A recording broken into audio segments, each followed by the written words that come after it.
MBBS in abroad. Apollo MedSkill 6 years of MBBS program will be completed in 35 lakhs only.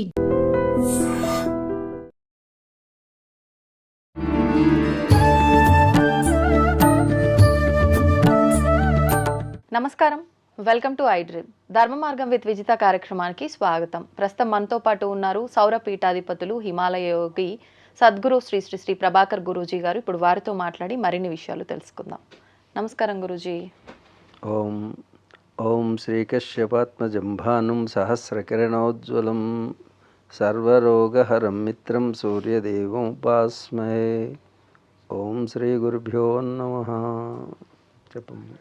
ఈ మధ్య కాలంలో మీరు వేరొక ప్లాట్ఫామ్లో చెప్పిన ఒక ఇంటర్వ్యూలో చూస్తే 25-27 మధ్యలోనే చాలా రకాల ఇబ్బందులు రాబోతున్నాయి, యుద్ధ పరిణామం అనేది ఎక్కువగా కనిపిస్తోంది, దానివల్ల ఒక 70-80% ప్రమాద హెచ్చరిక ఉంది అని చెప్పడం జరిగింది.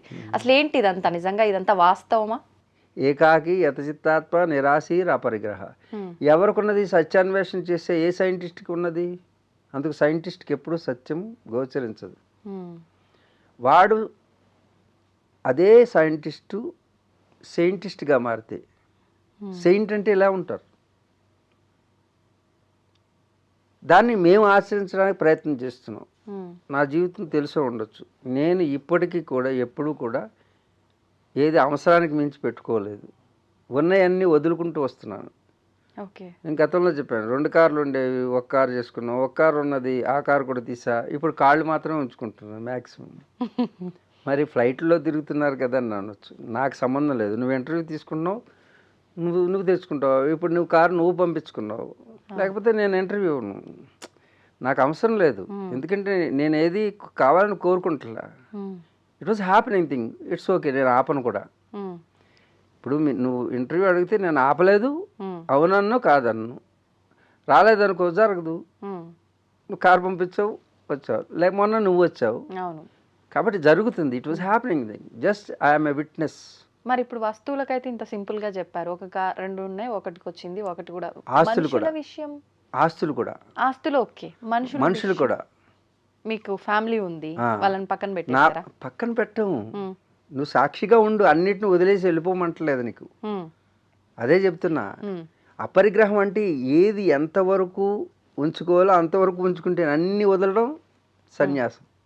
ఓకే. దాన్ని వైరాగ్యానికి కూడా అర్థం ఉంది. వైరాగ్యం, వివేక వైరాగ్యములు అంటారు. వివేకం అంటే how analyse your self, make it అంటే అనలిటిక్స్ అనమాట. అంటే నువ్వు దాన్ని ఏది అవసరం ఏది అనవసరం, మనకు అన్నీ అవసరం అనిపిస్తాయి, మనకు అవసరం అనిపించకూడదు. శాస్త్రపరంగా అంటే ఆగమ శాస్త్రాలను అనుసరిస్తూ దాంట్లో ఎలా వెళితే మనం ఆ యోగి యొక్క సెయింట్ స్థితిని అందుకుంటామో అది ఆగమాల్లో ఉంటుంది. ఓకే. ఆగమాలు శాస్త్రవిహితమైనటువంటి కర్మాచరణ చేస్తూ భార్య ఉన్నది, అది ధర్మపత్నియా, భార్య, పెళ్ళమా? డిఫరెన్స్ ఏంటి? అంతా ఒకటే కదా. పెళ్ళం, భార్య, పత్ని, ధర్మపత్ని ఎవరు. అలాగే మొగుడు, పత్ని, అది పతి, సహధర్మచారిణి అని చెప్పాను. దాంట్లో ఈ 4 రకాలు ఎలా ఉంటారో వాళ్ళు ఎవరు అనేది చెప్పాను. మగవాళ్ళకి చెప్పరా అన్నారు, మగవాళ్ళకి కూడా చెప్పాను ఎలా ఉండాలనేది. ఇవన్నీ ఎవరు చెబుతారంటే మనకి, ఇప్పుడు నువ్వు అడిగిన ప్రశ్న ఏంటి? నా భార్య గురించి అడిగావు. నా భార్య నేను ఎలా సాధన చేస్తున్నానో మొదటి నుంచి తను కూడా నా సహధర్మచారిని అయిన తర్వాత తను కూడా గుహల్లోనూ సాధన చేసింది, నా వెంట ఉన్నది, హిమాలయాల్లో ఉన్నది, తను కూడా అలాంటిదే వచ్చింది నాకు. కాబట్టి ఆ సహధర్మచారిని మ్యాచ్ అయింది. ఎలా మ్యాచ్ అయిందంటే, దీని వెనక పూర్వజన్మ సుకృతం అంటాం మనం. అది ఉందో లేదో తర్వాత సంగతి, కానీ నా విషయంలో ఉంది. నా భార్య, అందరూ కూడా అదే సెటప్లో వస్తారు. మీకు కూడా నీ యొక్క కర్మ ఏదైతే ఉందో ఆ కర్మ లింక్ అవుతుంది అనమాట. నీ చుట్టూన్న రుణానుబంధ రూపేణ పశు పత్ని సుత ఆలయం అంటారు. నీ ఇల్లు, నీ కారు, నీ కర్మను బట్టే నీ చుట్టూన్న జనం వస్తుంటారు. కాబట్టి నాకు అనుకూలంగా కుదిరింది కాబట్టి నేను ఈ టీవీలో మీరు పిలుస్తున్నారు, నేను చెబుతున్నాను విషయాన్ని. అర్థమవుతుందా? అంటే సహధర్మచారిణి. తన హిమాలయాల్లో నాకు సహకారం, నేను హిమాలయాల్లో ఎలా తిరుగుతానో తన ఆ విధంగా నన్ను సహకరిస్తూ వచ్చింది. ఇప్పుడు నేను లేనప్పుడు ఆశ్రమాన్ని అక్కడ నిర్వర్తించడంలో కూడా తన పాత్ర, ప్రతి చిన్న విషయం చక్కగా చేసుకుంది. అలంకారం దగ్గర నుంచి ఆవిడ భక్తి మార్గంలో ఉంది, నేను జ్ఞాన మార్గంలో ఉన్నాను. ఆవిడ భక్తి, నా జ్ఞానం ఎక్కడ క్లాష్ కాదు. నేను తనకు సహకరిస్తాను. దేవతలు నువ్వు చూస్తే నా ఛానల్లో చూస్తే ఆవిడది అలంకృత అని ఉంటుంది, ఎలా అలంకారం చేస్తుంది దేవుళ్ళకి. ఎంత అసలు అంత ఓపిక ఎక్కడి నుంచి వస్తుందో నాకే అయితే ఆశ్చర్యం వస్తుంది. ఆ అలంకారం చేస్తూ దేవుళ్ళని అలంకరించుకుంటూ దేవుళ్ళని చూసుకుంటూ మురిసిపోవడంలో తాను ధ్యానం చేస్తుంది. నేనేమో నా సాధన అంతటిని కూడా హిమాలయాలో చేస్తూ. ఇద్దరు భార్యాభర్తలు. సహధర్మచారిణి అంటే భార్యాభర్తలు కాదు. సహధర్మచారిణి అంటే ధర్మాన్ని ఆచరించడానికి ఒక సహాయకారిగా ఉంటుంది. మరి భార్య ఎప్పుడవుతుందండి? సహధర్మచారిణి అంటే ఈ శరీరంతో మనం ఉన్నప్పుడు స్త్రీ పురుషుల యొక్క సంబంధం ఎప్పటి వరకు ఉంటుందంటే, ఈ ప్రకృతిలో నీకు శరీరం ఇచ్చినటువంటి ఈ ప్రకృతికి తిరిగి నీ వారసులుగా ఒకరిని సంతానాన్ని అందజేసి, ఆ సంతానం ఉత్పత్తి చేసిన తర్వాత, ఎందుకు ఉత్పత్తి చేయాలంటే ధార్మికులు అయినటువంటి మనలాంటి వాళ్ళు, అంటే మనలాంటి వాళ్ళు కాదు, ధార్మికులైనటువంటి వాళ్ళు సంతానోత్పత్తి చేయలేదనుకో, ధార్మిక సంతానం లేకుండా దుర్మార్గుల సంతానం పెరుగుతుంది. అందుకు భూమికి ధర్మాచరణ చేసేవాళ్ళు లేకపోతే భూమికి భారం అయిపోతుంది. అందుచేత మన ఋషులందరూ కూడా పిల్లలకి అన్నారు. ఆ ఋషి ప్రోక్తమైనటువంటి సాంప్రదాయాన్ని నా తల్లిదండ్రులు, వాళ్ళ తల్లిదండ్రులు, వాళ్ళ తల్లిదండ్రులు ఆచరిస్తూ మేము గృహస్థాశ్రమాన్ని స్వీకరించాం ఋషి పరంపరలో. ఓకే. కాబట్టి మన సంతానం అనేది ఈ లోకంలో మన ప్రతినిధులుగా ధర్మాచరణకు ఉపయోగపడేటట్టుగా వాళ్ళని తయారు చేయడానికి మన డిఎన్ఏ వాళ్ళలో ఉంటుంది కాబట్టి వాళ్ళు కూడా అలాగే ఉంటారు. అందుకు భార్య రేపు రాబోయే తరాన్ని అందించేటటువంటి, ఒక ధర్మాన్ని నిలబెట్టడానికి సంతానాన్ని అందించేటటువంటి ఒక ప్రక్రియకి, ఆ ధర్మానికి ఆచరించడానికి వచ్చింది సహధర్మచారిణి. ఎప్పుడైతే పిల్లలు పుట్టారో, ఆ పిల్లలు పుట్టిన తర్వాత ఏమవుతాం మనం? తల్లిదండ్రులు అవుతాం. తల్లిదండ్రుల పాత్రలోకి వెళ్ళిపోవాలి. కానీ ఏం చేస్తున్నారు? చివరి వరకు భార్య భర్తలుగా ఉంటున్నారు. 60 సంవత్సరాలు వచ్చినా, 70 సంవత్సరాలు వచ్చినా. ఇందుకోసం కాదు. శరీరం భోగ వస్తువు కాదు, యోగ వస్తువు. స్త్రీ భోగ వస్తువు కాదు, యోగ వస్తువు. సహధర్మచారిణి, ధర్మాన్ని ప్రతిష్ఠింప చేయడానికి వచ్చినటువంటి ఒక పాత్ర. అంచేత పిల్లలు పుట్టిన తర్వాత తల్లిదండ్రులుగా ఉండడం, తల్లిదండ్రులుగా మారిపోయాము మనం. భార్యాభర్తలు వెళ్ళిపోయారు. ఈ తల్లిదండ్రుల తర్వాత మన బిడ్డలకి పెళ్లి చేసి వాళ్ళ తల్లిదండ్రులు అయితే మనమిద్దరం సన్యాసాశ్రమం తీసుకుంటాం. అంటే బ్రహ్మచర్యము, గృహస్థ, వనప్రస్థ, సన్యాస అనే చతుర్విధ వర్ణాశ్రమాలు మనకు పెట్టారు. వర్ణాలు, ఆశ్రమాలు. మనకి బ్రాహ్మణ, క్షత్రియ, వైశ్య, శూద్రులు వర్ణాలు, అలాగే ఆశ్రమాలు, బ్రహ్మచర్యం, గారహస్థం అంటే గృహస్థ, వనప్రస్థం, వానప్రస్థం, అలాగే సన్యాసం. ఇప్పుడు పిల్లలకి అన్న తర్వాత మనం ఏమవ్వాలి? తల్లిదండ్రులు, వాళ్ళ తల్లిదండ్రులు అయితే మన తల్లిదండ్రుల పాత్ర పోయింది. ఇక చూడు, పరిణామ దశ ఇంక లేదు. మీరు తల్లిదండ్రులు కాదు ఇక వాళ్ళకి. మీరు వనాలకు వెళ్ళాలి. అంటే ఇప్పుడు వనాలు ఎక్కడ వెళ్ళి అందరు టెర్రరిస్టులు వెళ్ళి ఉంటారు. కానీ వనం అంటే భగవంతుడి తత్వంలోకి వెళ్ళడం అని కూడా వస్తుంది. ఆధ్యాత్మికంగా వెళ్ళిపోవాలి. ఇంకా అక్కడ శారీరక సంబంధాలు కానీ ఇవి లేవు. ఇద్దరు కలిసి ఒకరికొకరు ఆధ్యాత్మిక జీవనాన్ని గడపడం. ఇప్పుడు ఏం చేస్తున్నారు? అత్తగారి పౌరుషంలో కోడల మీద అధికారం చెలాయించడానికి చూస్తున్నారు. అప్పుడేమవుతుంది? ఈ అత్తగారు ఎప్పుడు పోతుందా అని కోడలు అనుకుంటుంది. దీన్ని ఆ రోజు మీ అమ్మ ఎలా చేస్తుందో అలా చేస్తుందని పితీరులు చెప్పి, ఆ అమ్మాయి కంప్లైంట్ చెప్పి ఆ ఓల్డ్ ఏజ్ హోమ్లో పడేస్తున్నారు కొడుకు చేత. అందుగురించి వాళ్ళ చేత అలా పడాయించుకోకుండా మీరు మీ మర్యాదగా మీ అంతటా మీరే. వాళ్ళకి అప్పచెప్పి, ఉమ్, వాళ్ళు కూడా తల్లిదండ్రులు అయ్యారు కదా, బాధ్యతలు వాళ్ళకి అప్పచెప్పి మీరు ప్రస్థానం సాగిస్తే బాగుంటుంది, లేకపోతే చేత్కరించుకోబడతారు అదే కోడలు అదే కొడుకు చేత. మరి ఇది ధర్మమేనండి, తల్లిదండ్రులు చూడొద్దా? మీరు చూసే అంతవరకు ఉండకండి. మీరు ఆధ్యాత్మిక మార్గంలోకి ప్రవేశించడం అనేది మన యొక్క భారతీయ సనాతన సంప్రదాయం. ఉమ్, వనప్రస్థం చేయడం, ఉమ్, వనప్రస్థం చేసిన తర్వాత వనాలకు వెళ్ళడం, లేకపోతే వనం అంటే భగవంతుడు, భగవంతుడి మార్గంలోకి వెళ్ళడం.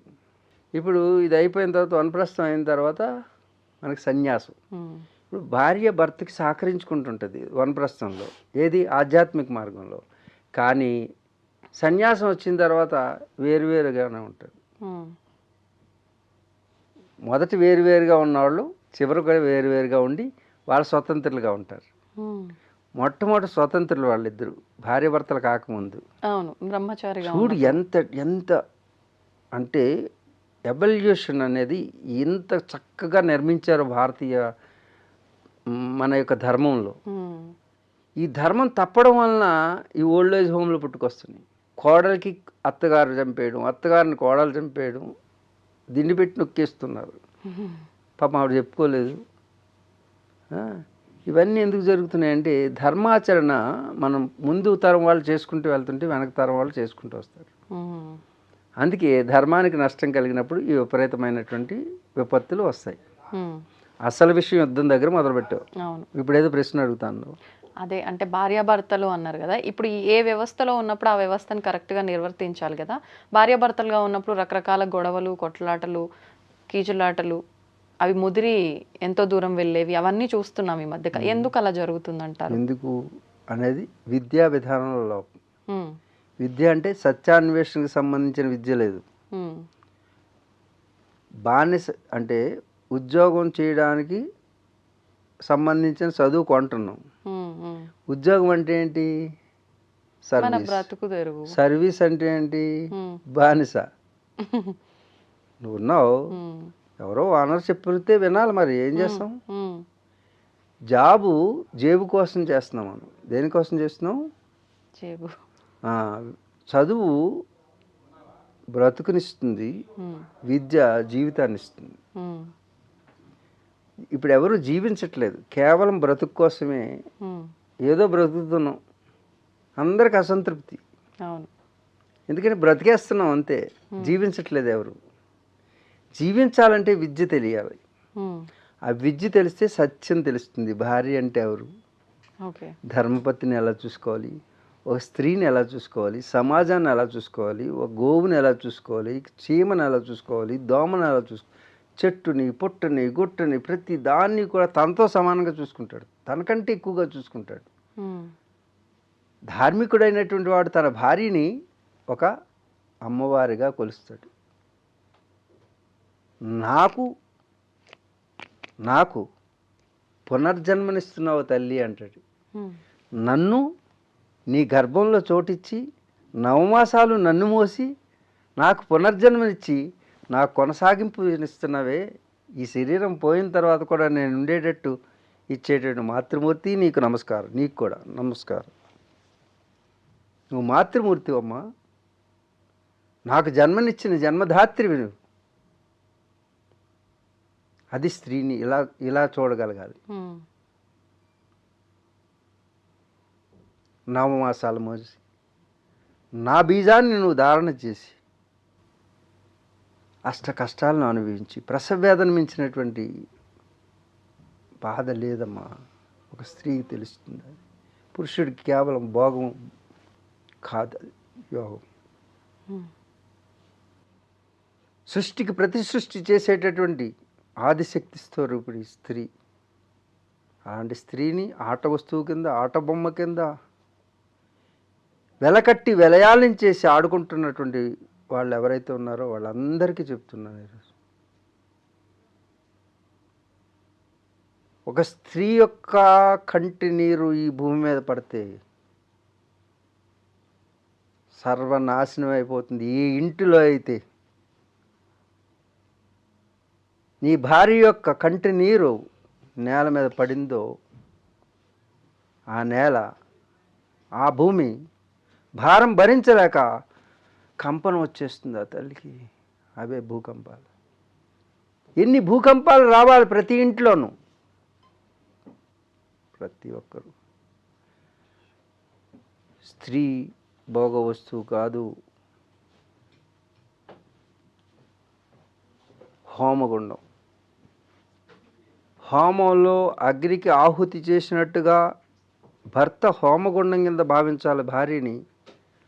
దాంట్లో హవిస్సును సమర్పిస్తున్నాననేటువంటి భావనతో, భగవంతుడికి సమర్పిస్తున్నాననే భావంతో శరీరంతో కలవాలి. ఆ యజ్ఞఫలం అనేటటువంటిది వస్తుంది అనే సంతానాన్ని తీసుకోవాలి.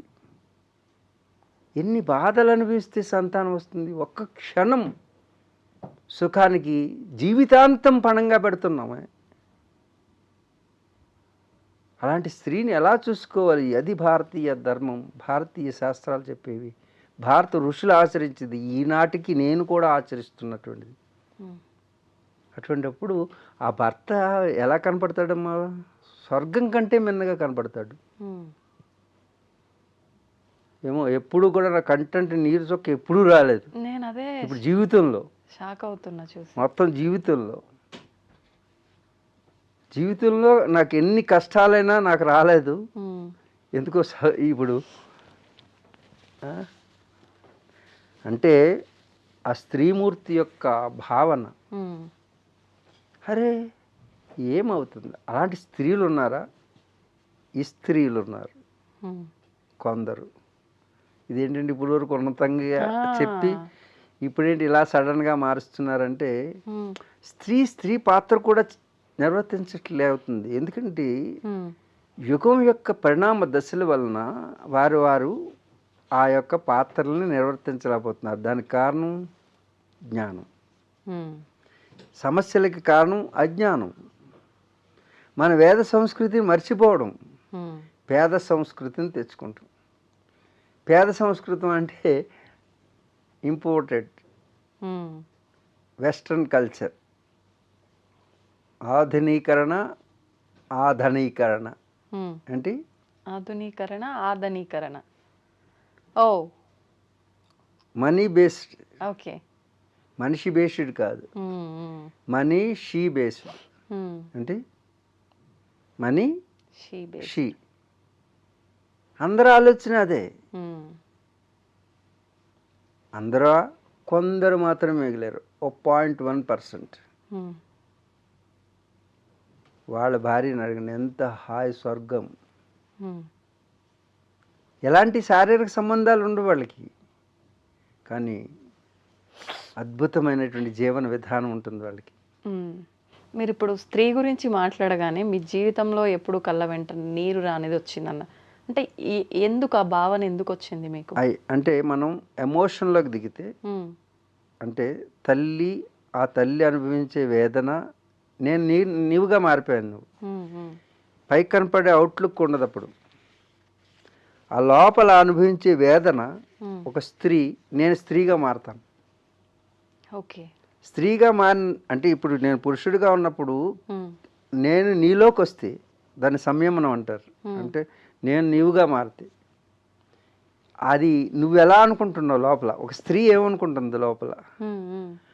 ఒక స్త్రీ, ఒక పురుషుడు ఏముంది, వస్తాడు, అన్ని ఆంక్షలే. ఇక్కడే కాదమ్మా, ప్రపంచవ్యాప్తంగా చూసినట్టయితే నువ్వు ఆ దేశం ఈ దేశం అని కాదు, ఆ దేశాలే పాటించాలి. ఏ దేశమైనా స్త్రీలు. మన దేశంలో ఇంకా ఈ మాత్రమే గౌరవం ఉంది. మిగతా మతాల బేస్డ్గా ఉన్నటువంటి వాటిల్లో ఓటు హక్కు లేదమ్మా. అమెరికాలో మొన్నటి వరకు స్త్రీని కేవలం వాళ్ళ మత గ్రంథాల్లో పంట పండించే నేలలాగా ఉపయోగించుకోవాలని ఉన్నది. అంటే కేవలం నాగలు పెట్టి దున్నితే పంట వస్తే ఆ పంటను తీసుకుంటాం అంతే, ఎటువంటి విలువ లేవు. అలాంటి మతాలతోటి ఏర్పడిన అభిమతాల యొక్క సామ్రాజ్యాలు అవి. నా జాతి స్త్రీకి, నా భరతమాతకి శిరస్సు వంచి నమస్కరించాలి. ఇలాంటి బిడ్డలను కన్నందుకు నా తల్లికి 10,000,000 నమస్కారాలు. ఎందుకంటారు ఇప్పుడు మన దగ్గర ప్రత్యేకించి మరి? ఏ దేశంలో ఓటు హక్కు లేదమ్మా. నీకు ఏదైతే నాగరిక ప్రపంచం అనేటటువంటి యూరోప్ కంట్రీస్లో, అమెరికాలో ఆధునికత వచ్చిన తర్వాత వచ్చింది వాళ్ళకి. స్త్రీ కేవలం ఒక పనిముట్టు, భోగ వస్తువు, దానికి ఎలాంటి పాత్ర లేదు. ఇప్పటికీ అగ్రదేశమైనటువంటి అమెరికాలో ఒక స్త్రీ ప్రెసిడెంట్ ఇంతవరకు కాలేదు. నా తల్లి భారతికి మొకటాయమైన ప్రెసిడెంట్లు, ప్రధానులుగా స్త్రీలు పాత్రలు వహిస్తున్నారు. ఇది భారతం. స్త్రీమూర్తులకు నమస్కారం. ఇది మన సంస్కారం. ప్రతి పురుషుడు గుర్తుంచుకోండి, నీ భార్య లేకపోతే నీకు బ్రతుకు లేదు. నీకు బ్రతికే కాదు, నీ బ్రతుకుని కొనసాగించడానికి నీకు సంతానాన్ని అందిస్తున్నది నీ భార్య మాత్రమే. నిన్ను 9 మాసాలు నీ బీజాన్ని లోపల మోసి నీకు పునర్జన్మనిచ్చి మాతృమూర్తిగా మారుతుంది తల్లి. అందుకే నేను తల్లిదండ్రులు అవుతా ఉన్నాను. తల్లిదండ్రులు అంటే నా భార్య నాకు తల్లి అవుతుంది. నేను ఆచరించి మీకు చెబుతున్న విషయం ఇది. నా భార్యను అడగండి. అంటే నేను ఆచరించి మీకు చెప్తున్న విషయం ఇది. నేను తల్లిదండ్రులుగానే ఉన్నాను. అమ్మ అంటాను నా భార్యని. ఏమంటాను? అమ్మ. ఎప్పుడు నన్ను నా భార్య కూడా అమ్మ అంటుంది. ఎందుకంటే మీ బీజాన్ని నేను ధారణ చేశాను. నేను జన్మని ఇచ్చాను మీకు. మీరు నాకు అమ్మ, నేను మీకు అమ్మ అంటుంది. ఇద్దరం అమ్మ అనుకుంటాం ఎప్పుడు కూడా. ఇప్పుడు వరకు ఎప్పుడు కూడా అమ్మగా భావన చేయండి.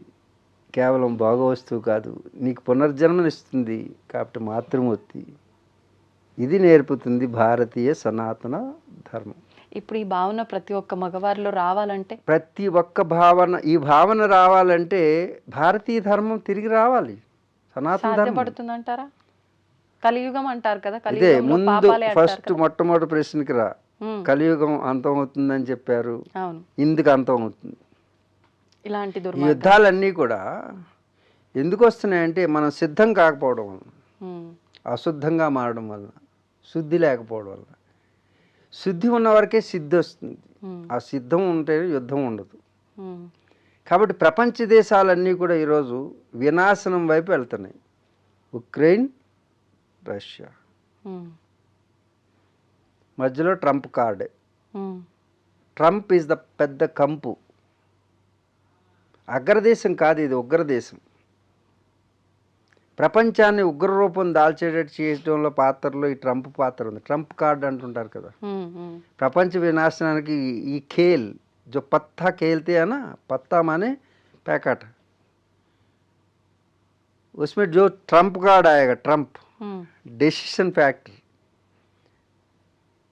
మరి సృష్టిలో సరిగ్గా ఈ ప్రపంచం అంతా కూడా అల్లకల్లోలం జరిగేటప్పుడు దాని పాత్రన మధ్యలో ట్రంపే ఉన్నది. పేరు కూడా ట్రంపే వచ్చింది. ఈ విపత్కరమైనటువంటి సమయంలో నేను చూస్తే ఆశ్చర్యం వేస్తుంది. ట్రంప్ కార్డు అంటారు, నాకు తెలియదు అది ట్రంప్ కార్డు అండి. ట్రంప్ అనే పేరు వచ్చింది. నిజంగా ట్రంప్ కార్డే ఇప్పుడు వాడు. ప్రపంచ వినాశనానికి కారణం వాడే, నిలబెట్టాలన్న కారణం వాడే అవుతాడు. ఈరోజు ఈ రాబోయే రోజుల్లో ప్రపంచ వినాశనానికి కారకుడు తానే అవుతాడు. పేరు కూడా ట్రంపే వచ్చింది చూడండి, ట్రంప్ కార్డ్. ఓకే, ఇప్పుడు వినాశనానికైనా మళ్ళీ సఖ్యతకైనా రెండు రకాలుగా. వినాశనం అనేది చూడండి, వినాశనం అంటే చాలామంది నన్ను ప్రశ్నిస్తున్నారు, మీరు సరిగా అర్థం చేసుకుంటలేదు. 4,32,000 సంవత్సరాలు ఈ కలియుగం యొక్క ఆయుష్. మరి ఏమిటండి మీరు ఇప్పుడే వినాశనం అంటున్నారు? వినాశనం కాదు, ధర్మం. ఇప్పుడు చూడండి, మానం అంటే టైం, మనుష్యమానము. ఇప్పుడు దోమకి ఆయుష్ అంతా ఒకరోజు ఉంటుంది. పుట్టుతుంది, పెరుగుతుంది, పిల్లలు పుట్టిస్తుంది, చచ్చిపోతుంది అనుకో, దానికి ఒకరోజు. మనకి 100 సంవత్సరాలు అంటారు. నువ్వు త్వరగా తప్పులన్నీ చేసావు అనుకో, అన్ని రోగాలు తెచ్చుకున్నావు అనుకో, ఇంకా మన చేతుల్లో లేనట్టు అది. 50 సంవత్సరాలు చచ్చిపోవచ్చు, 40.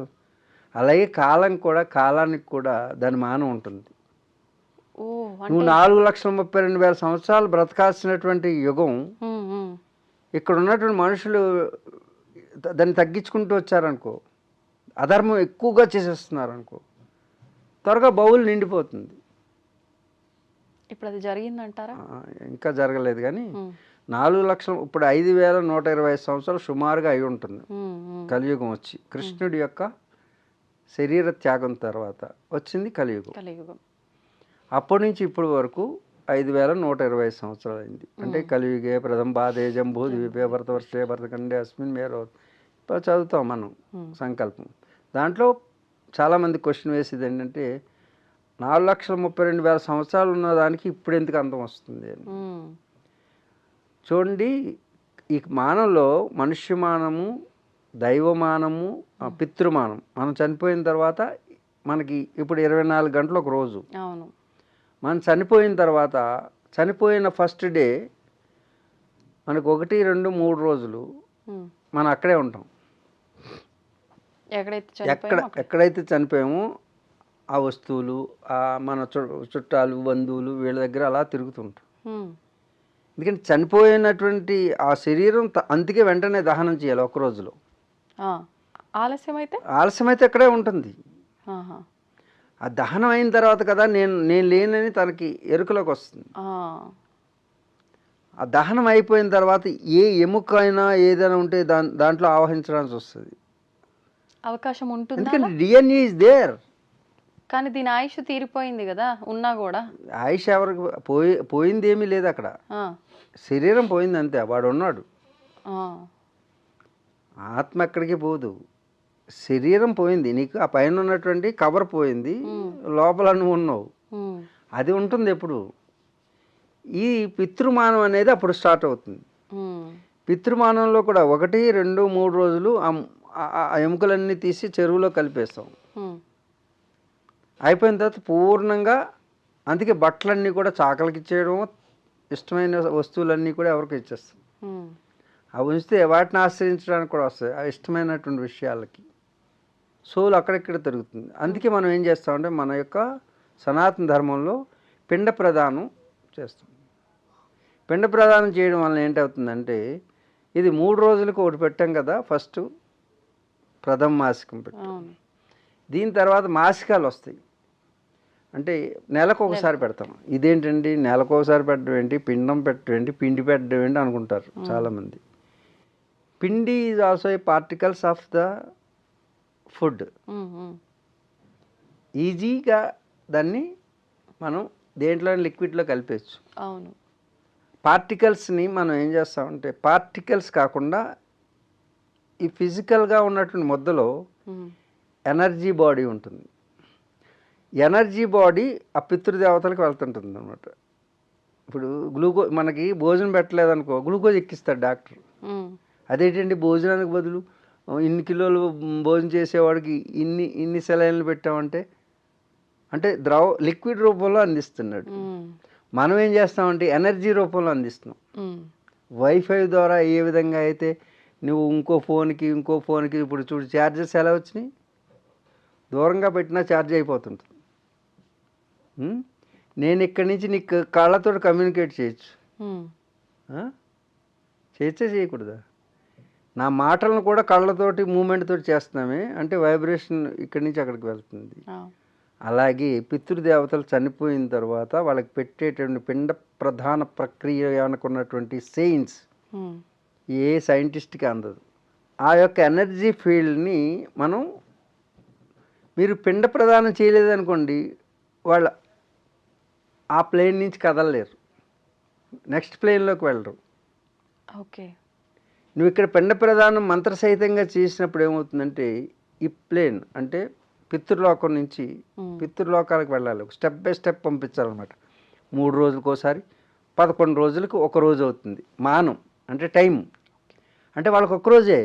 ఈ 11 రోజులంతానా? 11 రోజులు ఒక రోజు అవుతుంది మంత్రసహితంగా. మంత్రాలు లేనికి ఉపయోగపడతాయి. ఈ పార్టికల్స్లోంచి ఈ భావం, పితృభావం నుంచి ఈ పిల్లల గురించి, పిల్లల్లో ఉన్నటువంటి భావం ఏంటి పిల్లలు ఆ బాడీ ఈ బాడీ మూడో బాడీ 3 బాడీస్ ఉంటాయి మనకి. ఇప్పుడు నువ్వు ఉన్నావు అనుకో, నీవు నీ కొడుకు, అదే నువ్వంటే పురుషులకి చెప్పామనుకో, నేను నా కొడుకు నా తండ్రి ముగ్గురు కలిపి ఒకటే శరీరం. ఓకే. అంటే ఒకటే ఫ్రీక్వెన్సీ ఉంటుంది అనమాట, కనెక్టెడ్ ఇంటర్ కనెక్టెడ్ ఫ్రీక్వెన్సీ. అందుకే 3 పిండాలు పెడతాం మనం. 3 పిండాలు కూడా ఇలా పెట్టాం మనం, ఈ వేలు మించి పెడతాం. అవును, బ్రొటన్ వేలు నుంచి. ఈ వేలు మించి ఎందుకు పెట్టండి? These are the antennas. 1 2 3 4 5. పూర్వం మనకి టీవీ యాంటీనాలు ఉండేవి తెలుసు కదా, వాటిలో ఎలా ఉండేది? ఓటు పొట్టు, ఓటు పొడుగు, ఓటు ఇలా ఉండేవా? ఇక్కడ ఎలా ఉన్నాయి?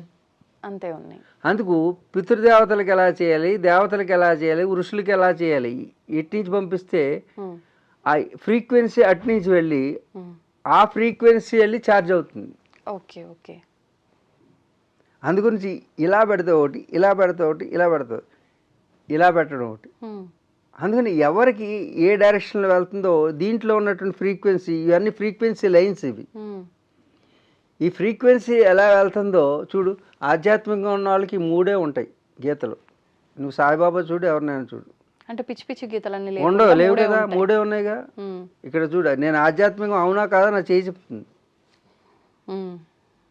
నేను దొంగ స్వామీజీనా మంచి స్వామీజీనా ఈ 3 గీతలు చెప్తాయి. ఎందుకంటే థాట్ ప్యాటర్న్ అనేది యాంటీనాలోంచి వెళ్తుంది. అబే లైన్స్ ఇవి. ఇలా చాలామంది హేతువాదులు అంటారు, తల్లి గర్భంలో ముడుచుకుని ఉంటాం కాబట్టి అలా పడినాయి అని. కానీ చిన్నప్పుడు పడినటువంటి గీతల్ని మార్పు చేస్తుంది మన యొక్క ఆలోచన విధానం. అందుకే మనల్ని ఈ గీతలను చూసి జ్యోతిష్యం చెప్తారు. హస్తరేఖ అంటే హస్త సాముద్రికం. అది వాస్తవమేనా, నమ్మొచ్చా? ఇట్స్ సైన్స్ అమ్మ ఇవన్నీ. అంటే సరిగా దాన్ని ప్రయోగం చేసేవాళ్ళు లేక ఆ రిజల్ట్ రావట్లేదు. కానీ వ్రతాలు చేసినా ఏవి చేసినా అవన్నీ కూడా ఒక సైంటిఫిక్ ఎక్స్పెరిమెంట్స్. ఓకే. ఆ ఎక్స్పెరిమెంట్స్ వెనుకున్నటువంటి ద్రవ్యాలను కానీ చేసేటటువంటి ఎక్స్పర్ట్ కానీ లేకపోవడం వల్ల ఫలితాలు రావడం లేదు, అంతే. ఓకే. ఈ తర్పణాలు అనేవి వదలడం. ఇప్పుడు ఈ డైరెక్షన్లో వదిలితే దీంట్లో ఉన్నటువంటి ఫ్రీక్వెన్సీ అనేటటువంటిది ఇలా మారుతుంది అనమాట. ఇలా మారినప్పుడు అక్కడ ఆ స్టేషన్ కనెక్ట్ అవుతుంది ఆ ఛానల్కి. ఓకే. ఇటు పెడితే ఇంకొక లోకానికి మనం ఢిల్లీ ఛానల్ పెట్టుకోవాలి, లేకపోతే రష్యా ఛానల్ పెట్టుకోవాలి. ఎలా పెట్టుకుంటున్నాం అలా దీంట్లో పెట్టారు మన పెద్దలు, ఎంత గొప్ప వాళ్ళు. ఇప్పుడు చేస్తున్నప్పుడు కొంతమంది మిస్టేక్గా చేస్తే అది మరి వాళ్ళకి చేరదంట. చేరదు. Okay okay. ఆ చేయించేవాడు ఎక్స్పర్ట్ అయి ఉండాలి. నేను ఏది చేయించినా సరే యాక్యురేట్గా చూస్తుంటాను ప్రతిదీ.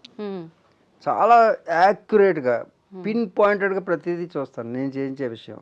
యోగాని మీరు వ్యాయామం చేయండి, లేకపోతే ఆసనాలు చేయండి, అదే ఏ యోగా చేసి చెప్పినా కానీ నేను అంత యాక్యురేట్గా చూస్తాను, లేకపోతే చెప్పను. ఇప్పుడు మనం పితృదేవతలకి పితృమానం ఉంటుంది 11 రోజులు. చాలామంది అశ్రద్ధ చేస్తున్నారు. కోడళ్ళు మీరు కూడా ఒక తండ్రికి పుట్టిన వాళ్ళే, ఎప్పుడో చనిపోయినానికి తద్దినం ఏమిటండి అని వదిలేస్తున్నారు. వాళ్ళకు వదిలేస్తే మీ పిల్లలు కూడా మీ పిల్లలు ఉన్నారు కదా, 3 శరీరాలు ఒకటే, వాళ్ళకి పెట్టట్లేదు అనుకుంటున్నారు. వీళ్ళకి తిండి లేకుండా పోద్ది రేపొద్దుట. ఎందుకంటే దాని ఫ్రీక్వెన్సీ ఇక్కడ రన్ అవుతుంటుంది 3 తరాలు. అందుకే 3 పిండాలు పెడతాం మనం. ఇప్పుడు పెట్టేటటువంటి వాళ్ళు ఎవరైతే ఉన్నారో వాళ్ళ తండ్రి వాళ్ళ తండ్రికి పెడతాడు. ఆ 3 ఒకటే బాడీలు కాబట్టి. ఇప్పుడు మరలా నేను చనిపోయాను అనుకో, నా కొడుకు పెట్టేది నాకు ఆ పైన వదిలేస్తాడు కనెక్షన్, ఇంకక్కర్లా. అది అందుకే ఊర్ధ్వలోకాలకు వెళ్ళాలి, ప్రయాణం చేయాలంటారు. చనిపోయిన తర్వాత ఒక్కొక్క లేయర్స్ని దాటుకుని వెళ్ళాలి. అందుకే ఊర్ధ్వలోక ప్రయాణానికి ఏర్పాటు చేసిన గేట్ పాస్లే ఇక్కడ పెట్టేటువంటి జాతకర్మల్లో వచ్చినటువంటి ఈ పితృకర్మలన్నీ కూడా. వీటిని మర్చిపోకండి దయచేసి. మీ కష్టాలకు కారణం ఇది కూడా ఒక కారణం కావచ్చు. పితృదేవతలను పట్టించుకోవడంలో ఈ భార్య వచ్చిన తర్వాత వాళ్ళ తండ్రికి పెద్దగా ప్రాధాన్యత ఉండదు, వీళ్ళ తండ్రికి ఇచ్చినంత ప్రాధాన్యత. అలాంటి వారు ఎవరైనా ఉంటే కోడళ్ళందరూ కూడా మీ భర్త చేత మీ భర్తకి బద్ధకం వచ్చినా సరే పిండాలు పెట్టించడం తద్దినం చేయడం అనేది ఎప్పుడు మర్చిపోకండి. ఇది మూఢనమ్మకం కాదు, ఇట్స్ ఎ సైంటిఫిక్ థియరీ. అది అర్థం చేసుకుని మీరు చేసినట్టయితే మీకు యోగక్షేమాలన్నీ కూడా మన యొక్క కర్మాచరణ ద్వారా సిద్ధిస్తాయి. ఇది పితృమానం అంటారు. ఇది కొంచెం అయిపోయిన తర్వాత మాసికం అంటారు. అవును. మాసికం అంటే నెలకి ఒక రోజు అవుతుంది అనమాట. చూడు భూమి ఎంత ఉంది, భూమి చుట్టూ చనిపోయిన తర్వాత పితృలోకాలు ఉన్నాయనుకో, పితృలోకం తన చుట్టూ తాను తిరిగితే ఎంత కాలం పడుతుంది? 30 రోజులు పడుతుంది. అది మాసికం. ఓకే. 12 మాసికాలు అయిన తర్వాత సంవత్సరం ప్లేన్లోకి వెళ్తారు. అవును. అంటే 365 రోజులు అయితే ఒక రోజు. ఇప్పుడు చెబుదాం, మనుష్యమానం, పితృమానం, దైవమానమా? దైవమానము. అలాగే యక్షులు, కిన్నరులు, కింపురుషులు వీళ్ళందరూ ఉన్నారు. భూలోక, భువర్లోక, సువర్లోకం. భువర్లోకం అన్నది పితృదేవతల పైన. అలా యక్ష, గంధర్వ, కిన్నెర, కింపురుషులు అందే ఒక కాలనీ అనుకో, అదో లోకం. తర్వాత దేవలోకం, ఓకే, సువర్లోకం అంటారు. ఆ లోకం చుట్టూ తిరిగేసరికి దాని కాలమానం వేరు ఉంటుంది.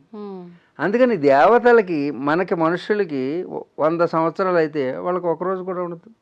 బ్రహ్మమానం అంటే ఏంటంటే 4 యుగాలు కలిస్తే ఒక మహాయుగం. 4,32,000 కలియుగం, 8,64,000 ద్వాపరయుగం.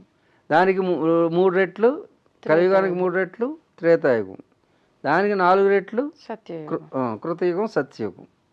ఇవన్నీ కలిపితే ఒక మహాయుగం. 4,32,000 సంవత్సరాలు అని చెప్పాము. చాలామంది కామెంట్స్ ఏం చేస్తున్నారంటే కలియుగాంతం ఇప్పుడు కాదు. మీకు తెలిసిన విషయం నాకు తెలియదా తండ్రి? 4,32,000 సంవత్సరాలే. కాకపోతే కాలమానం ఏమవుతుందంటే, ఈ కాలమానాలు మనుష్యమానం ఉందనుకో, మనుష్యమానం నువ్వు ఎంత త్వరగా పూర్తి చేసుకున్నప్పుడు పరిగెత్తడానికి 1 గంట పడుతుంది అన్నావు. నువ్వు స్పీడ్ పెంచావు అనుకో, మీరు గంట పరిగెట్టాలని చెప్పారు, నేను అరగంటలో వెళ్ళిపోయానంటే నీ వేగం పెరిగిందని అర్థం. అలాగే ధర్మం అంచనా వేసి ఇన్ని సంవత్సరాల్లో ధర్మానికి విఘాతం కలుగుతుంది, గ్లాని కలుగుతుంది అని కాల నిర్ణయం ఉంది. నువ్వు అధర్మం ఎక్కువ త్వరగా చేస్తున్నావు అనుకో, అక్కడ ఒక సైకిల్ ఫామ్ అవుతుంది, ఒక సైకిల్ ఉంది. అర్థమవుతుందా? అక్కడ అట్మాస్ఫియర్ మారిపోయి ఏమవుతుందంటే కుంచబడుతుంది కాలం. అది ఆ కలియుగం అనేది, అంతం అనేది మొత్తం చాలా పెద్దది. అది కానీ ఒక ఆవృతం పూర్తవుతుంది అనమాట, ఒక సైకిల్. ఓకే. ఈ చిన్న సైకిళ్ళు 60 సంవత్సరాలకు ఒకసారి రావచ్చు, 70 సంవత్సరాలకు ఒకసారి రావచ్చు. మీ ధర్మాన్ని అధర్మాన్ని బేరీజ్ వేసుకుని కాలచక్రం తిరుగుతుంటుంది. అందుకే ధర్మం కాలాన్ని బట్టి, ధర్మాన్ని బట్టి కాలం మారుతూ ఉంటుంది. స్పీడ్ పెరగచ్చు, స్పీడ్ తగ్గచ్చు. ధార్మిక జీవనం చేసినంత కాలం ప్రశాంతంగా ఉంటుంది. చూడండి, పూర్వం మన ఇంట్లో మా తాతలాళ్ళు చుట్ట కాలుస్తూ హాయిగా 5 గంటలకల్లా భోజనం చేసేసి ఊరిలో ఉన్నటువంటి రామాలయం దగ్గరికి వెళ్ళి చక్కగా చుట్టని ఇలా తిప్పుతూ ప్రపంచ విషయాలన్నీ మాట్లాడుకుంటూ పంచె ఒకటి కట్టుకుని ఒంటి మీద ఏది కప్పుకోకుండా హాయిగా ఒక టవల్ వేసుకుని మహారాజులా ఉండేవాడు. గుడ్డ మొక్క ఒకదాంతో. మనకి ఇంటి నిండా గుడ్డలే, ఒంటి నిండా గుడ్డలే, బుర్రలో గుడ్డు లేదు. ధర్మం ఉన్నప్పుడు అంత హాయిగా ప్రశాంతంగా ఉంటాం. ధర్మానికి హాని కలుగుతుంటే భర్త మీద భార్యకి అనుమానం, భార్య మీద భర్తకు అనుమానం, బిడ్డ మీద తండ్రికి, తల్లి మీద బిడ్డకి అంతా అనుమానంతో సాగుతుంది. ఒకరంటే ఒకరికి అభద్రతాభావం. భార్య ఎప్పుడైనా నన్ను చంపేస్తుందేమో అని అన్నం కూడా తిండి ఇంట్లో ఒక్కొక్కడు. వాస్తవం. భార్య పెట్టిన భోజనం మరీ ప్రేమగా పెట్టింది అనుకో, ఇంత ప్రేమగా పెడుతుందని డౌటు. ప్రేమగా పెట్టలేదు అనుకో, అదొక డౌటు. ఈ విధంగా మనిషి అభద్రతా భావానికి గురి కావడానికి కారణము అధర్మం. అధర్మం వలన శాంతి ఉండలేదు. శాంతి లేని వాడికి సుఖం ఎక్కడ ఉంటుంది? అసలు బుద్ధే లేదు వీడికి, శాంతి ఎక్కడ ఉంటుంది? నాస్తి బుద్ధిర్యుక్తస్య నచాయుక్తస్య భావన నచ భావయత శాంతి అశాంతస్య కుతః సుఖం. భగవద్గీతలో ప్రతి ఒక్కరూ మనశ్శాంతి కావాలి, మనశ్శాంతి కావాలి, మనశ్శాంతి. మా దగ్గరికి వచ్చేవాళ్ళు అందరూ మనశ్శాంతి, అందరూ అడుక్కునే వాడి దగ్గర నుంచి అంబానీ వరకు కరువు అయింది మనశ్శాంతి. మనశ్శాంతి అన్నీ ఉన్నాయి స్వామీజీ, అన్నీ ఉన్నాయండి దేవుడి దయ వల్ల. మనశ్శాంతి లేదు. అమ్మా నువ్వు మనశ్శాంతి కావాలంటున్నావు, నీ మనసు ఎక్కడ ఉందో చెప్పు, నేను శాంతి పూసేస్తాను అంటాను నేను. ఆలోచనలో మనసు ఉంటుందా? లేదు. కాకపోతే మనసులో ఆలోచనలు ఉంటాయా? చెప్పండి మీరు అందరూ. అసలు మనసు మనసు మనసు చస్తున్నారు మీరు అందరూ. మనశ్శాంతి కావాలి. అసలు మనసే తెలియనప్పుడు మనశ్శాంతి ఎక్కడ ఉంటుంది? పోనీ అది ఎక్కడుందో చెప్పమ్మా, దానికి నేను శాంతిని. లేదంటున్నారా మనసు అనేది? నువ్వు చెప్పాలి, నీకు మనసు ఉందో లేదో ఆ జనం చెప్పాలి చూసేవాళ్ళు. మనస్సు అంటే ఏమిటి అనే ప్రశ్నకి సమాధానం సంకల్ప వికల్పయోర్ మనహ అని ఆగమ శాస్త్రం చెప్తుంది. అందుకే ఆగమం కావాలి, సత్యం కావాలి. అర్థం అండి. సంకల్పం వికల్పం చేసేది మనసు, అంటే ఆలోచనల పరంపరే మనసు. నేను చెప్పిన నువ్వు ఆలోచనలు మనసులో ఉంటాయన్నావు, మన ఆలోచనలే అసలు మనసే లేదు. వాకింగ్ ఎప్పుడైనా చేసావు? వాకింగ్ ఉందా? వాకింగ్ ఉంది కదా, వాకింగ్ లేదు. 2 కాళ్ళు movement, movement of both legs as called walking. There is no walking. చాయ్ ఉందా? టీ ఉందా? No. There are 4 ingredients mixed together, it becomes chai. Chai patta is there, sugar, water, milk. 4 together. ఇవన్నీ కలిస్తే లేనిది వస్తుంది. అసలు అది లేదు, ఈ 4 ఉన్నాయి. అలాగే మనసు ఆలోచనల యొక్క పరంపర సాగినంతసేపు దాని పేరు మనసు అని పెట్టుకున్నాం. ఆలోచనలే ఉన్నాయి కానీ మనసు లేదు. ఆలోచనలు ఎప్పుడు ఆగిపోతాయో మనసు గాయబాబు. కానీ ప్రాణంతో ఉన్నంత వరకు సాధ్యమా ఆలోచనలు గాయబవ్వడం? అదే యోగం. యోగా అంటే యోగ చిత్తవృత్తి నిరోధ. చిత్తం అంటే మనసు చేసే వృత్తులు, అంటే ఆలోచనల్ని క్లోజ్ చేయడం, అది ధ్యానం. అందుకు చేసే ప్రయత్నం ధ్యానం. స్పెషల్ ఎపిసోడ్స్ చేయాలన్నమాట.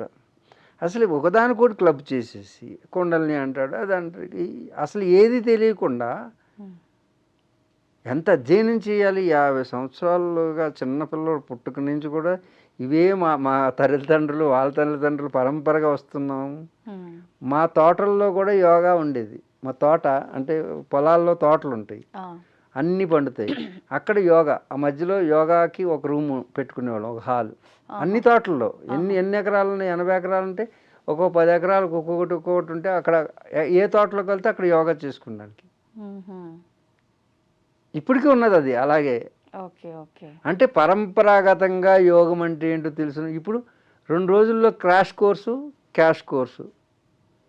నెత్తి మీద చేయి పెట్టి మీకు కుండలిని వచ్చింది, మీకు యోగం వచ్చింది. అసలు ఎలా సాధ్యమో? వాళ్ళంతా నాకంటే మహానుభావులు, మహాపురుషులు అయి ఉంటారు. ఎవరు ఇప్పుడు చెప్పేవాళ్ళంతా. ఎందుకంటే వాళ్ళు 1 గంటలోనే అన్నీ ఇచ్చేయగలుగుతున్నారు. కలియుగం కదా, ఆ కలియుగం అంటే ఆ కలియుగం. అందుగురించి జనం కూడా ఆ స్పీడప్ పెరిగిపోయింది. అంటే ధర్మానికి విఘాతం కలిగినప్పుడు స్పీడ్ పెరుగుతుంది. చూడు, ఏ ఎమోషన్ అయినా కాసేపు ఆపుకోగలుగుతావా? అన్నిసార్లు ఆపలేము కదా. అసలు ఆపు. తిట్టాలనుకుంటే ఏమైనా తిట్టేయడమే.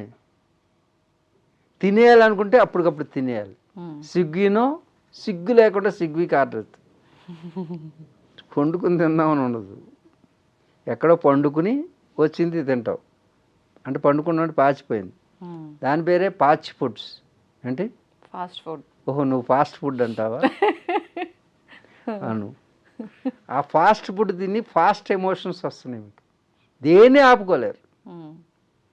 ఏదో అందంగా కనపడింది అనుకో వెంటనే పొందేయాలి. ఏమైపోయినా సరే చుట్టూ నేను పలానా వారి భార్యని, పలానా వారి పిల్లని, పలానా ఇది క్లోజ్. నాస్తి బుద్ధిర్ అయుక్తస్య నచాయుక్తస్య భావన నచ భావ యతశాంతి. అందుకే శాంతి కావాలంటే నీకు బుద్ధి కావాలి. బుద్ధి అంటే డిస్క్రిమినేటివ్ పవర్, యుక్తాయుక్త విచక్షణ జ్ఞానం. యుక్తం అంటే ఏంటి? ఎప్పుడు ఎక్కడ ఎలా, అప్పుడు అక్కడ అలా ఉండగలగడం. ఎప్పుడూ ఇలాగే ఉండడం కాదు, ఓకే, ఎప్పుడు ఇలాగే ఉండాలి అలా కాదు. ఆ సమయాన్ని బట్టి, సందర్భాన్ని బట్టి నీవు ఎప్పుడు ఎక్కడ ఎలా ఉండాలో అప్పుడు అక్కడ ఉండగలిగితే బ్యాలెన్స్ చేయగలగడం యుక్త జీవనం. అంతేగాని నీ కోపం వచ్చిందని వెంటనే మీద పడిపోవడం, పోతే పోయింది ఉద్యోగం. ఆ క్షణంలో కలిగినటువంటిది ఎమోషన్ ఏమవుతుందంటే జీవితాన్ని నాశనం చేస్తుంది. అందుకు అక్కడ బ్యాలెన్స్, సమత్వం యోగ ఉచ్యతి. యోగం అంటే బ్యాలెన్స్ చేస్తుంది, ఎప్పుడు ఎక్కడ ఎలా ఉండాలో యుక్త జీవనాన్ని ఏర్పాటు చేస్తుంది. ఎప్పుడు ఎక్కడ ఎలా ఉండాలి, ఏది తినాలి, ఏది తినకూడదు, అన్ని వేళలా అన్ని పనులు చేయొచ్చా, ఇదంతా బ్యాలెన్స్ చేసుకుని వస్తుంది అనమాట మన బుద్ధి. బుద్ధి అలాంటిది కావాలంటే ఏం కావాలి? విద్య కావాలి, జ్ఞానం కావాలి. జ్ఞానం లేని వాడికి విచక్షణ ఎక్కడ ఉంటుంది? లోపల డేటా లేదు. How can you analyse it? అర్థం. ప్రోగ్రామింగ్ అనేది ఇది మిషన్, ఇది దీన్ని ప్రోగ్రామ్ చేయడానికి లోపల ఒక డేటా ఉండాలి. ఆ డేటా ఇచ్చేటటువంటి ఇన్పుట్ ఏంటి? వేదం, అదే ఆగము. దాన్ని బట్టి యాక్షన్ ఉంటుందన్నమాట. అలాగే నువ్వు రాత్రి పడుకునేటప్పుడు ఏమేమి ఆలోచించావో ఉదయాన్నే దాంతో లిఖిస్తావు. అందుకే ముస్లిమ్స్ నమాజ్ చేస్తారు చూడు. నమాజ్ అనే పేరు ఇండియాలోనే పెట్టారు, భారతదేశంలో. నమాజ్ అంటే ఎవరికి తెలియదు ముస్లిం కంట్రీల్లో. సలాత్ అంటారు. సలాత్ అంటే ఏంటంటే వాళ్ళు ఉదయం సాయంత్రం చేయాలి, 5 సార్లు చేయడం కాదు. ఉదయం లేచిన వెంటనే కూర్చుని నిన్న ఏమేమి తప్పులు చేసాం అవి ఈరోజు రిపీట్ కాకుండా ఎలా చూసుకోవాలి, జీవితాన్ని చక్కగా ఎలా గడపాలి. రాత్రి ఈరోజు ఉదయం నుంచి మనం ఏమేమి తప్పులు చేసాం, రేపు ఏం చేయకూడదు, ఇది సలాత్. అంతేగాని దేవుడు అంటే నువ్వు నడిచే మార్గమే దేవుడు. నువ్వు సరిగ్గా నడిస్తే నువ్వే దైవం. అందుకే రాముడు ఆచరించి చూపించేవాడు కాబట్టి రామో విగ్రహవాన్ ధర్మ అని దేవుడిగా పూజ. రాముడు మానవుడే, మనిషే, కానీ మనిషి ఎలా నడవాలో నడిచాడు కాబట్టి ఆ దైవంలా కొలుస్తున్నాం. మనిషిలాగా జీవిస్తే దైవం అవుతావు.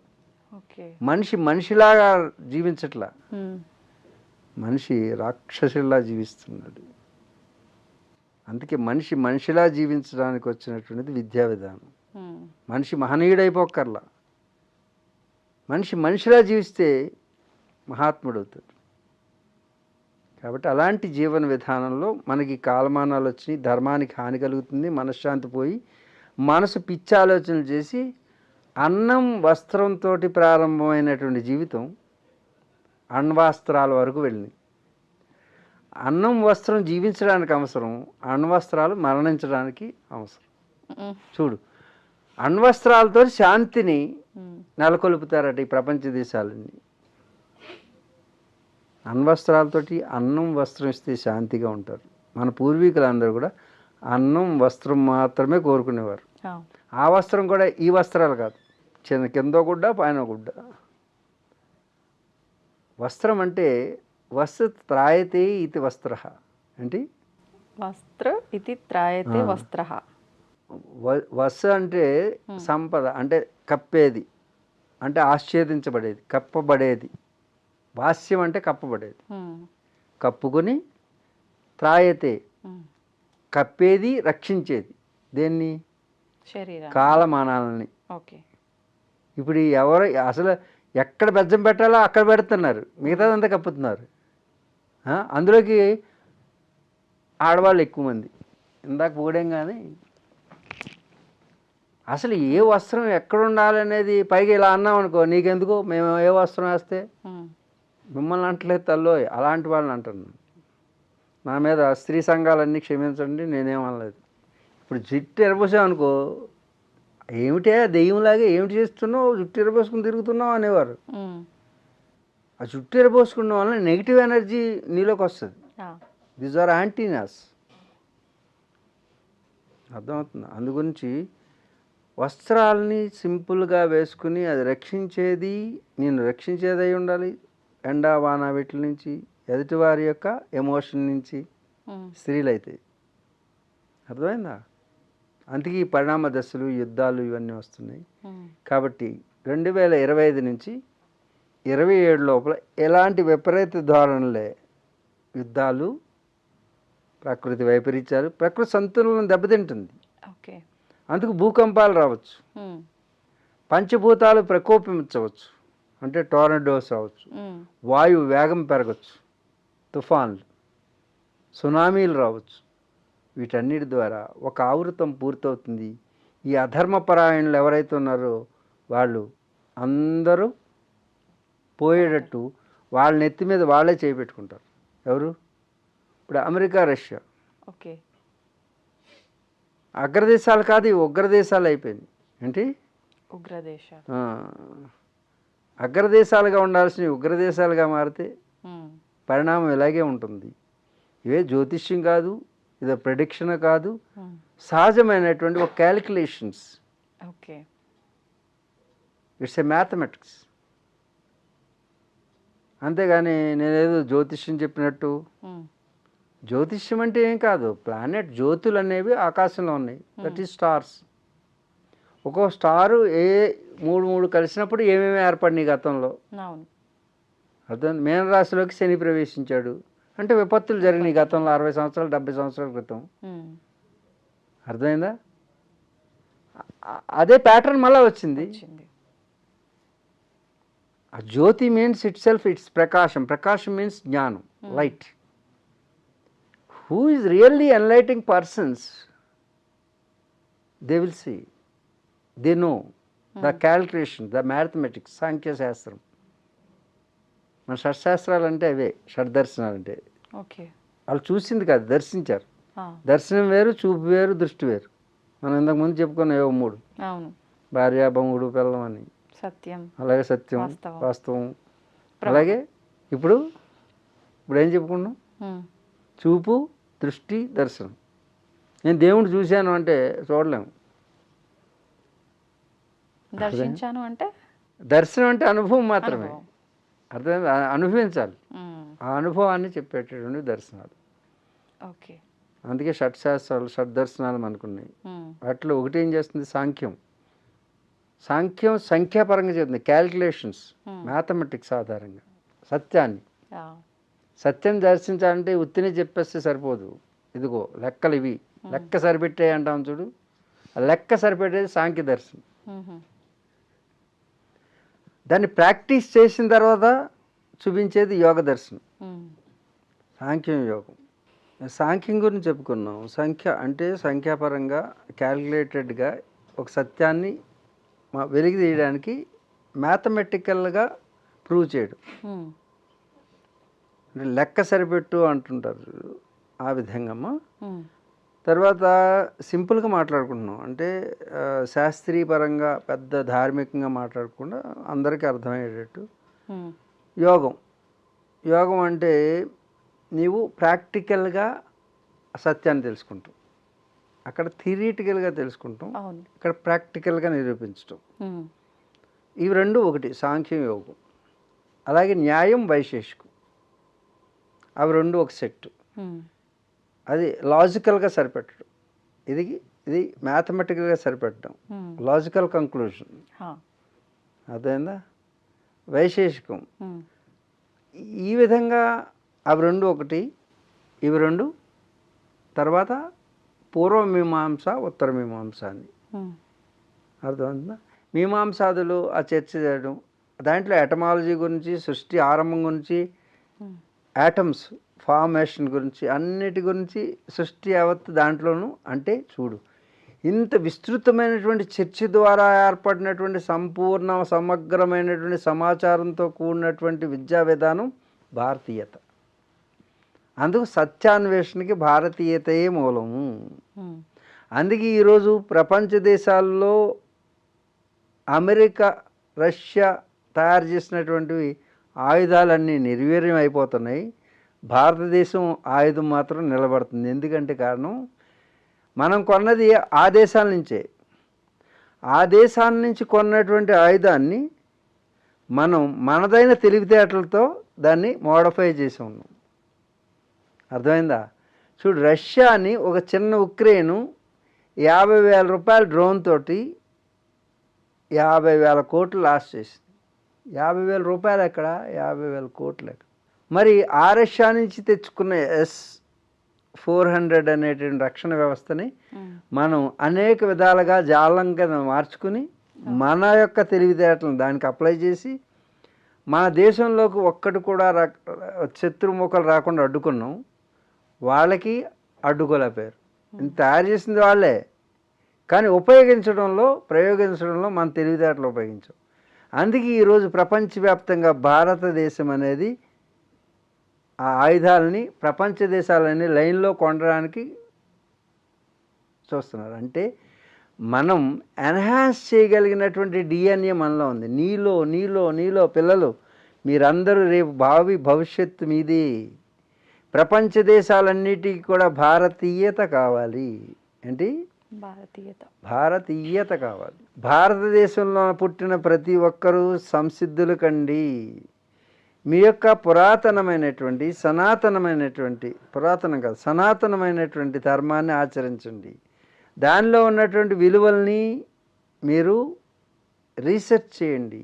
ఐటీల్లో ఆధునికత్వం అనేటటువంటిది కాదు మనకు కావాల్సింది, సనాతనం కావాలి. మన సనాతన భారతీయ సంస్కృతిని ఆలంబనంగా చేసుకుని యువతంతా కూడా, మీ తల్లిదండ్రులు, మీరు కూడా ప్రతి తల్లి ఒడి బడి కావాలి. తల్లియే ప్రథమ గురువు. కాబట్టి ఓ తల్లి భరతమాత నీ బిడ్డకి నేర్పు. సనాతన ధర్మం వైపు వాడు విద్యా విధానం సాగేటట్టు, వాళ్ళ ఆలోచన వెళ్ళేటట్టు నీ బడే ప్రథమ బడి అని తెలుసుకో. కాబట్టి మీరు వాడికి నేర్పండి. మన సంస్కృతి, మన సంప్రదాయాలు ప్రపంచ దేశాల్లో అత్యున్నతమైనవి నేర్పండి. ఆ దిశగా వాళ్ళ ఆలోచన నడపండి. ఐఐటీలో చదువుతున్న పిల్లలందరూ కూడా మన యొక్క వేదాల వైపు, మన వేద సంస్కృతి వైపు, సనాతన సంప్రదాయం వైపు ఒక్కసారి ఫోకస్ చేయండి. విశ్వవిజ్ఞానం అంతా కూడా మన షడ్దర్శనాల్లో, శృతుల్లో, స్మృతుల్లో వాటి రహస్యాలను వెలికి తీయడానికి మీరు రీసెర్చ్లు సాగించండి. రాబోయే తరాల వారికి ఆదర్శంగా నిలిచి ప్రపంచ శాంతికి అన్న వస్త్రాలు చాలు, అన్న వస్త్రాలు అక్కర్లేదు అని చాటి చెప్పండి. రేపు రాబోయే విపత్తులు ఆపి మీరు మార్గదర్శకంగా నిలిచి ప్రపంచ శాంతికి దోహదపడేటటువంటి విద్యా విధానాన్ని అవలంబించండి, ఆచరించండి. లోకా సమస్త సుఖినో భవంతు. లోకా సమస్త సుఖినో భవంతు. లోకా సమస్త చరాచర శ్రేయో భవంతు. ఎమోషన్స్ని కంట్రోల్ చేయడము అంటే మానవులు అన్నాక అదంతా సాధ్యపడదు అని అంటూ ఉంటారు. ధ్యానం వల్ల అన్నీ సాధ్యపడతాయి అంటారు. అంటే ఒక యోగం అనేది వస్తే ఇవన్నీ కూడా సాధ్యపడతాయి అని చెప్తూ ఉంటారు. ఒక యోగిగా మీరు, అంటే ఇందాక మనం స్త్రీల గురించి మాట్లాడుకున్నప్పుడు ఆ ఎమోషన్ని కంట్రోల్ చేసుకోలేక ఏడ్చేశారు. అంటే ఒక యోగి స్థానంలో ఉన్న మీరే కంట్రోల్ చేసుకోనప్పుడు నార్మల్ పీపుల్కి అది ఎలా సాధ్యపడుతుందంటారు? యోగి కూడా మనిషే. యోగి మనిషి పాత్రలో కాదు, నేను వెళ్ళింది ఆ తల్లి పాత్రలోకి. నేను యోగి పాత్ర నుంచి తల్లి పాత్రలోకి వెళ్ళి ఒక స్త్రీ పాత్రలోకి వెళ్ళి స్త్రీ అనుభవించేటటువంటి ఆ ప్రసవ వేదన నేను అనుభవించాను. నేను అక్కడ ఉన్నది యోగిని కాదు. నేను ప్రవేశం చేసినప్పుడు ఒక స్త్రీ ఏమిటమ్మా, చిన్న పిల్లప్పటి నుంచి కూడా కండిషన్, అప్లికేషన్, అంటే వాళ్ళ మీద ఇష్టం ఉన్నా లేకపోయినా సరే వాళ్ళకి వ్యక్తిత్వం లేదా? భారత స్త్రీ కాదు, విశ్వంలో ఉన్నటువంటి స్త్రీలు అందరూ ఒకటే. అందరి పరిస్థితి మనకంటే కూడా దారుణంగా ఉన్నది. ఆ స్త్రీ పాత్రలోకి ఒక పురుషుడా, ఓ పురుషుడా, ఓ మగాడా, మర్ద్ హోనే కే లియే కుచ్ నహీ చాహియే, మర్ద్ అంటే మగాడు, సమర్థ్ హోనా చాహియే అంటే సమర్థ. మర్ద్ అందరూ ఉంటారు, మగాళ్ళు చాలామంది ఉంటారు, అర్థమైందా? సమర్థుడు కావాలి. సమర్థుడైతే సరిపోదు, సర్వ సమర్థ హోనా చాహియే అంటాను నేను హిందీలో. అక్కడ నార్త్లో మాట్లాడేటప్పుడు మై మర్ద్ నహీ హూ అంటాను, అదేంటి మగాడు కాదా? సమర్థ హూ, సమర్థ నహీ హూ, ఖాళీ సమర్థ భీ నహీ హూ, సర్వసమర్థ హూ. సర్వకాల సర్వావస్థల యందు నా భార్యకి రక్షకుడుగా, స్నేహితుడుగా, హితుడుగా, అన్ని పాత్రలు నా భార్య యొక్క ఉన్నతిని, ఆనందాన్ని సంరక్షించడానికి. ఎందుకంటే నా తల్లి, నా భార్యే నాకు పునర్జన్మనిస్తుంది. తన ఇంటి పేరుని తీసేసి నా ఇంటి పేరు పెట్టుకున్నది సగర్వంగా. తన ఇంటి పేరుని చిన్నప్పటి నుంచి పెరిగి పెద్దయి అక్కడ పుట్టి అన్నీ వదులుకుని నా ఇంటిని తన ఇల్లు చేసుకుంది. నా ఒంటిని, ఇంటిని, నా వంటింటిని తను సంరక్షిస్తుంది. ఏంటి? నా వంటింటిని, నాకు భుక్తిని పెట్టే అన్నపూర్ణ నా భార్య. ఎక్కడో పుట్టింది, ఎక్కడో పెరిగింది, అపరిచితుడైనటువంటి వ్యక్తిని నేను వేలందిస్తే నమ్మి నీ వెంట 7 అడుగులు వేసిందే. నువ్వు తాళి కట్టి లాక్కొస్తే, తాళి కట్టి లాక్కొస్తే తల వంచుకుని పాడి కట్టే వరకు నీ వెంట ఉన్నదే, ఇది నీ భార్య. ఇది స్త్రీతత్వం. ఎవరో అపరిచితుడైనటువంటి వ్యక్తి కన్ని పెంచి అల్లారు ముద్దుగా పెంచుకున్నటువంటి తల్లిదండ్రులు, నా బిడ్డ మహాలక్ష్మి అని పెంచుకున్నటువంటి తల్లిదండ్రులు సున్నితమైనటువంటి పాదాలని, కర్కశమైనటువంటి చేయి పట్టుకుంటే విలవిల్లాడుతూ విలపించలేక, ఆ ఆవేదన ఆలపించలేక అణుచుకొని నీ వెంట నడిచొచ్చి నీ ఇంటికి దీపాన్ని వెలిగిస్తుందే, ఆ తల్లిదండ్రుల దీపమైనటువంటి ఈ ఆడబిడ్డ నీ ఇంటికి వచ్చి దీపం వెలిగిస్తుంది, నీకు వెలుగులు పూస్తుంది. అంతేకాదు, తన ఇంటి దీపాన్ని ఆర్పుకొని నీ ఇంటిని వెలిగించడానికి వచ్చినటువంటి మహాసాధ్వి నీ భార్య. తాడి కట్టినందుకు పాడి కట్టే వరకు కూడా నీ వెంట ఉంటుంది. నీకేం పరిచయం? తల వంచుకుని, తలవంపులు తేకుండా తాను తల వంచుకుని నీ వెంట నడుస్తుంది. నీ వంశ గౌరవాన్ని నిలుపుతుంది. నీ వంశాంకురాన్ని, గర్భాన్ని ధారణ చేసి 9 మాసాలు మోసి ఆ ప్రసవ వేదన అనుభవించి నీ వంశాంకురాన్ని నీకు అందిస్తూ నీకు పునర్జన్మనిస్తుంది. ఏమని పొగడాలి? ఏమని ఇచ్చి రుణం తీర్చుకోవాలి నీ భార్యకి? తల్లి సంగతి తర్వాత. చాలామంది అడిగారు, మీరేంటి భార్యను ఎక్కువ పొగుడుతున్నారు, తల్లిని పొగడరా అని. నేను గతంలో నా పక్కన మా అమ్మగారు కూర్చునేవారు, ఏది ప్రతి సభలో అంతమంది నేను స్పీచ్లు ఇచ్చేటప్పుడు. నా పెళ్ళి కాకముందు, పెళ్ళైన తర్వాత భార్య ఎడమవైపు వచ్చింది, తల్లి ఎప్పుడు కుడివైపు కూర్చునేవారు. ఇప్పుడు భార్యను పొగడటం మొదలుపెట్టాను నేను. ఎందుకట్లా? విలేకరులు అడిగారు, ఏమని, మొన్నటి వరకు మీరు తల్లి పార్టీలో తల్లి పొగిడేవారు, ఇప్పుడు భార్యను పొగుడుతున్నారు, తల్లా పెళ్ళమా అని. మొన్నటి వరకు తల్లిని పొగిడారు కదా, మాతృదేవోభవ అని, తల్లి ఎన్ని జన్మనిస్తుంది, నీకు జన్మనిస్తుంది అన్నావు, ఇన్ని పొగిడారు, తల్లి యొక్క ఔన్నత్యం అని చెప్పారు గతంలో. ఇప్పుడు భార్య గురించి ఎక్కువ పొగుడుతున్నారు, మీకు తల్లా పెళ్ళమా అని అడిగారు ఒకసారి. నాకు కూడా సంకట పరిస్థితి ఏర్పడింది, ఇద్దరు పక్కపక్కనే ఉన్నారు. అప్పుడు ఏం చెప్పారు మీరు?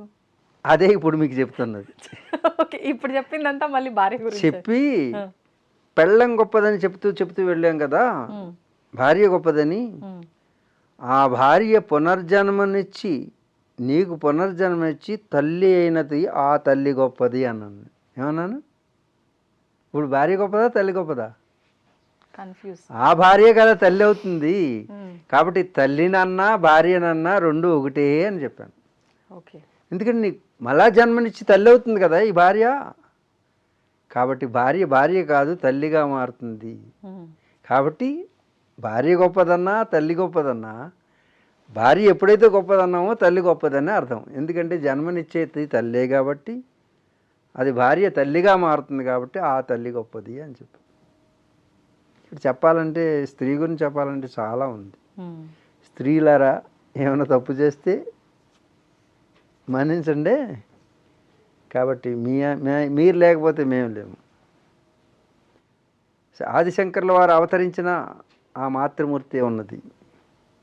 ఆది విష్ణువు అవతరించిన ఆ మాతృమూర్తి. ఆది విష్ణువు అవతరించడం అంటే రాముడిగా పుట్టిన, కృష్ణుడిగా పుట్టిన. కాబట్టి మహామహులకి జన్మనిచ్చే తల్లి నీకు నమస్కారం. ఇది మా సంస్కారం. సాల్యూట్. నమస్కారం. చాలా మంచి విషయాలు తెలియజేశారండి ఇవాళ. నిజంగా అద్భుతంగా ఉన్నాయి ఇవాళ ప్రతి ఒక్కటి కూడా. చాలా చక్కటి వివరణ. నిజంగా మీరు బాధపడ్డమేమో కానీ నాకు కూడా తెలియకుండానే ఆ భావన కలిగింది. ఏం లేదమ్మా, ఆ పాత్రలోకి వెళ్తే ఇప్పుడు నువ్వేం చేస్తావు, కోపం వచ్చిందంటే నరకాసుడి పాత్రలోకి వెళ్ళి అనుకో నరుకుతావు అంతే. అర్థమా? కామంతో ఉన్నావు అనుకో మహిషాసుడు అవుతావు. మహిషం దొన్నపోత అయిపోతాడు. అవును, మనిషే. These are the characters what we exploring the things towards our emotion. Correct. అందుకే కామాత్ క్రోధో విజాయతే క్రోధోద్భవతి సమ్మోహ సమ్మోహనా స్మృతి బ్రహ్మస్మృతి భ్రంశాత్ బుద్ధినాశాత్ ప్రణశ్యతి. అరే మన భగవద్గీత అమ్మ, వాట్ ఏ వండర్ గైడెన్స్. అస్సలు భగవద్గీత ఒక్కటి చాలండి ఈ ప్రపంచానికి. విశ్వానికి శాంతి కావాలంటే భగవద్గీత చాలు. No other scriptures. We not need any books from the Western world. We are self-sufficient. Please, our youth, try to know ourselves. Don't praise others. Yes. Try to understand yourself. Don't understand. సంతోషం అండి. అనేక విషయాల్ని చాలా అద్భుతంగా సవివరంగా అందించినందుకు ధన్యవాదాలు. తవ్వండి, తవ్వుతూనే శివలింగం. సరే దాన్ని అట్లా కప్పేసేయండి, చూపించదండి. Krishna is there. మూర్తి పూజ కాదు, సాక్షాత్ బ్రజేంద్ర నందన భగవాన్ ఉన్నారు మూర్తిలో. ఏమీ ఆశించకుండా ఆరాధించే వాళ్ళు కూడా ఉన్నారా ప్రభుజీ? నిజమైన భక్తి అంటే మనకు తెలియదు కాబట్టి